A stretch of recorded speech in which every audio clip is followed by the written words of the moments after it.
அன்புள்ள சகோதர சகோதரிகளே, உங்களுக்கு ஒரு நற்செய்தி. நாம் வரவிருக்கும் 2025 ஆண்டு ஜனவரி 1 365 நாட்களுக்கும் 365 தலைப்புகளின் கீழ் வேத வசனங்களை வாசித்து பகிர இருக்கிறோம். நீங்கள் இதை அனுதினமும் கேட்டு தியானித்து ஆசீர்வாதத்தை பெற்றுக்கொள்ளுமாறு கேட்டுக்கொள்கிறோம். அது மட்டுமல்ல, இதை சப்ஸ்கிரைப் செய்து உங்கள் நண்பர்களிடமும் பகிர்ந்து கொள்ளுமாறு அன்புடன் கேட்டுக்கொள்கிறோம். நன்றி.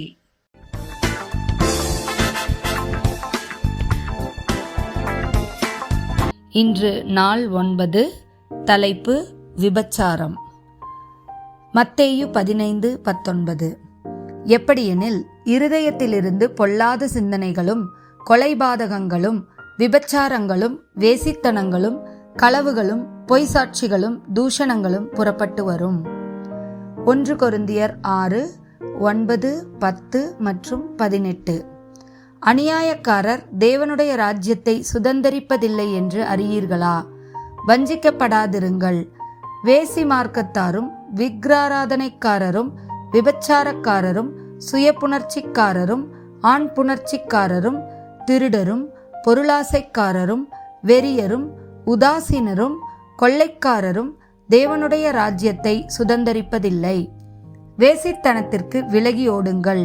மனுஷன் செய்கிற எந்த பாவமும் சரீரத்திற்கு புறம்பாயிருக்கும். வேசித்தனம் செய்கிறவனோ தன் சுய சரீரத்திற்கு விரோதமாய் பாவம் செய்கிறான். நீதிமொழிகள் 7:1-27 வரை. என் மகனே, நீ என் வார்த்தைகளை காத்து என் கட்டளைகளை உன்னிடத்தில் பத்திரப்படுத்து. என் கட்டளைகளையும் என் போதகத்தையும் உன் கண்மணி போல காத்துக்கொள். அப்பொழுது பிழைப்பாய். அவைகளை உன் விரலில் கட்டி அவைகளை உன் இருதய பலகையில் எழுதிக்கொள்.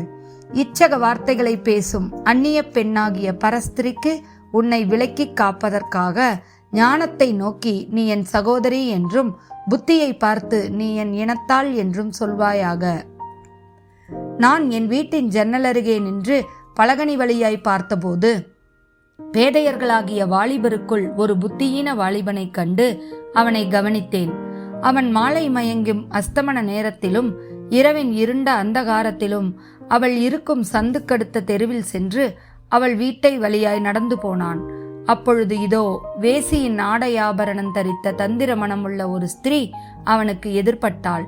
அவள் வாயாடியும் அடங்காதவளுமானவள். அவள் கால்கள் வீட்டிலே தரிக்கிறதில்லை. சிலவேளை வெளியில் இருப்பாள், சிலவேளை வீதியில் இருப்பாள், சந்துகள் தோறும் பதிவிருப்பாள். அவள் அவனை பிடித்து முத்தம் செய்து முகம் நாணாமல் அவனை பார்த்து, சமாதான பலிகள் என் மேல் சுமந்திருந்தது. இன்றைக்குத்தான் என் பொருத்தனைகளை நிறைவேற்றினேன். ஆதலால் நான் உன்னை சந்திக்க புறப்பட்டு உன் முகத்தை ஆவலோடு தேடினேன். இப்பொழுது உன்னை கண்டுபிடித்தேன். என் மஞ்சத்தை இரத்தின கம்பளங்களாலும் எகிப்து தேசத்து விசித்திரமான மெல்லிய வஸ்திரங்களாலும் சிங்காரித்தேன். என் படுக்கையை வெள்ளை போலத்தாலும் சந்தனத்தாலும் லவங்க பட்டையாலும் வாசனை கட்டினேன். வா, விடியற்காலம் வரை சம்போகமாயிருப்போம், இன்பங்களினால் பூரிப்போம். புருஷன் வீட்டிலே இல்லை, தூரப்பிரயாணம் போனான். பணப்பையை தன் கையிலே கொண்டு போனான். குறிக்கப்பட்ட நாளிலே வீட்டுக்கு வருவான் என்று சொல்லி தன் மிகுதியான இனிய சொற்களால் அவனை வசப்படுத்தி தன் உதடுகளின் மதுர வாக்கினால் அவனை இணங்க பண்ணினாள். உடனே அவன் அவள் பின்னே சென்றான். ஒரு மாடு அடிக்கப்படும்படி செல்வது போலவும், ஒரு மூடன் விலங்கிடப்பட்டு தண்டனைக்கு போவது போலவும், ஒரு குருவி தன் பிராணனை வாங்கும் கண்ணியை அறியாமல் அதில் விழ தீவிரிக்கிறது போலவும் அவளுக்கு பின்னே போனான். அம்பு அவன் ஈரலை பிளந்தது. ஆதலால் பிள்ளைகளே, எனக்கு செவி கொடுங்கள், என் வாயின் வார்த்தைகளை கவனியுங்கள். உன் இருதயம் அவள் வழியிலே சாய வேண்டாம்.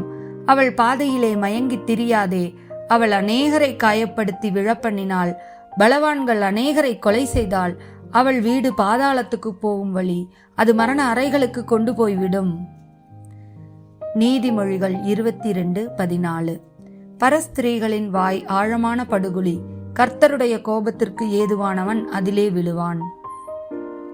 நீதிமொழிகள் 9:17-18. மதியீனனை நோக்கி திருட்டு தண்ணீர் தித்திக்கும், அந்தரங்கத்தில் புசிக்கும் அப்பம் இன்பமாயிருக்கும் என்று சொல்லி கூப்பிடுகிறாள். ஆயினும் மரித்தவர்கள் அவ்விடத்தில் உண்டென்றும் அவளுடைய விருந்தாளிகள் நகர பாதாளங்களில் கிடக்கிறார்கள் என்றும் அவன் அறியான். நீதிமொழிகள் 23, 26 28 வரை. என் மகனே, உன் இருதயத்தை எனக்குத் தா, உன் கண்கள் என் வழிகளை நோக்குவதாக. வேசி ஆழமான படுகுழி, பரஸ்திரி இடுக்கமான கிணறு. அவள் கொள்ளைக்காரனைப் போல பதிவிருந்து மனுஷருக்குள்ளே பாதகரை பெருக பண்ணுகிறாள். நீதிமொழிகள் 4:23. எல்லா காவலோடும் உன் இருதயத்தை காத்துக்கொள், அது நின்று ஜீவ ஊற்று புறப்படும். நீதிமொழிகள் 6:20-35 வரை. என் மகனே, உன் தகப்பன் கற்பனையை காத்துக்கொள், உன் தாயின் போதகத்தை தள்ளாதே. அவைகளை எப்போதும் உன் இருதயத்திலே அணிந்து அவைகளை உன் கழுத்திலே கட்டிக்கொள். நீ நடக்கும்போது அது உனக்கு வழிகாட்டும், நீ படுக்கும்போது அது உன்னை காப்பாற்றும், நீ விழிக்கும்போது அது உன்னோடே சம்பாஷிக்கும். கட்டளையே விளக்கு, வேதமே வெளிச்சம், போத சிக்ஷையே ஜீவ வழி.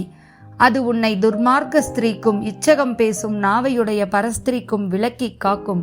உன் இருதயத்திலே அவள் அழகை இச்சியாதே, அவள் தன் கண் இமைகளினால் உன்னை பிடிக்க விடாதே.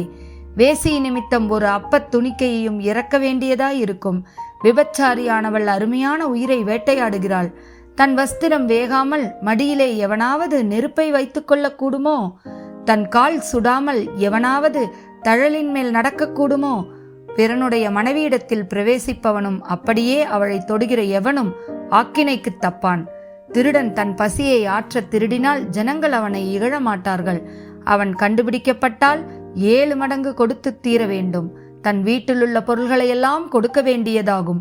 ஸ்திரீயுடனே விபச்சாரம் பண்ணுகிறவன் மதிகெட்டவன். அப்படி செய்கிறவன் தன் ஆத்துமாவை கெடுத்து போடுகிறான். வாதையும் லட்சையும் அடைவான், அவன் நிந்தை ஒழியாது. ஸ்திரீயை பற்றிய எரிச்சல் புருஷனுக்கு மூர்க்கத்தை உண்டு பண்ணும். அவன் பழிவாங்கும் நாளில் தப்பவிடான். அவன் எந்த ஈட்டையும் பாரான், அநேக வெகுமதிகளை கொடுத்தாலும் அமர்ந்திருக்க மாட்டான். மத்தேயு 5:27-30 வரை. விபச்சாரம் செய்யாதிருப்பாயாக என்பது பூர்வத்தாருக்கு உரைக்கப்பட்டதென்று கேள்விப்பட்டிருக்கிறீர்கள். நான் உங்களுக்கு சொல்கிறேன், ஒரு ஸ்திரீயை இச்சையோடு பார்க்கிற எவனும் தன் இருதயத்திலே அவளோடே விபச்சாரம் செய்தாயிற்று. உன் வலது கண் உனக்கு இடரல் உண்டாக்கினால் அதை பிடுங்கி எறிந்து போடு. உன் சரீரம் முழுவதும் நரகத்தில் தள்ளப்படுவதை பார்க்கிலும் உன் அவயவங்களில் ஒன்று கெட்டுப்போவது உனக்கு நலமாயிருக்கும். உன் வலது கை உனக்கு இடரல் உண்டாக்கினால் அதை தரித்து எறிந்து போடு. உன் சரீரம் முழுவதும் நரகத்தில் தள்ளப்படுவதை பார்க்கிலும் உன் அவயவங்களில் ஒன்று கெட்டுப்போவது உனக்கு நலமாயிருக்கும். ஆமேன்.